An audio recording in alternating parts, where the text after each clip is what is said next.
এবারে যুক্তরাষ্ট্রে সাকিবের সঙ্গে ঘনিষ্ঠ ছবি প্রকাশ করলেন বুবলি। অবকাশ যাপনের জন্য এই মুহূর্তে যুক্তরাষ্ট্রে অবস্থান করছেন ঢালিউড মেগাস্টার শাকিব খান ও চিত্রনায়িকা শবনম বুবলি। সেই অবকাশ যাপনের মুহূর্ত এবার সামাজিক যোগাযোগ মাধ্যমে প্রকাশ করলেন অভিনেত্রী। রোববার ৩ আগস্ট বিকেলে বুবলি তার ফেসবুক পেজে সর্বমোট ১১টি ছবি প্রকাশ করেন। ছবিতে দেখা যাচ্ছে নিউ ইয়র্কের রোজবেল্ট আইল্যান্ডে বেড়াতে গেছেন শাকিব খান, সঙ্গে ছেলে শেহজাদ খান বীর ও শবনম বুবলি। ছবিতে শাকিব কখনো বীরের হাত ধরে আবার কখনো বুবলির হাত ধরে সবুজ ঘাসে খালি পায়ে হাঁটছেন। পারিবারিক সুন্দর সময় কাটাতে নির্জন প্রকৃতি রোজভেল্ট আইল্যান্ডে বেছে নিয়েছেন তারা। প্রকাশ করা ছবির ক্যাপশনে বুবলি লিখেছেন, যুক্তরাষ্ট্রের জীবন। ২ বছর আগে বড় ছেলে আবরাম খান জয়কে নিয়ে যুক্তরাষ্ট্রে ঘুরে বেরিয়েছিলেন ঢালিউডের শীর্ষ তারকা শাকিব খান।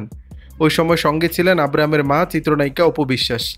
ব্যক্তিজীবনে শাকিব খান ২০০৮ সালে ভালোবেসে গোপনে বিয়ে করেন চিত্রনায়িকা অপু বিশ্বাসকে। তাদের সংসারে রয়েছে আবরাম খান জয় নামে এক পুত্র সন্তান।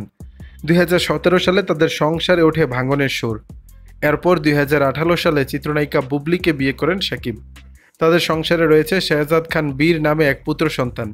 তবে সে সংসারও টেকেনি অভিনেতার। বর্তমানে একাকী জীবন কাটাচ্ছেন, তবে ২ ছেলের দায়িত্ব সমানভাবেই পালন করছেন এই চিত্রনায়ক। দর্শক, বিষয়টি নিয়ে আপনাদের মতামত জানাবেন নিচের কমেন্ট বক্সে।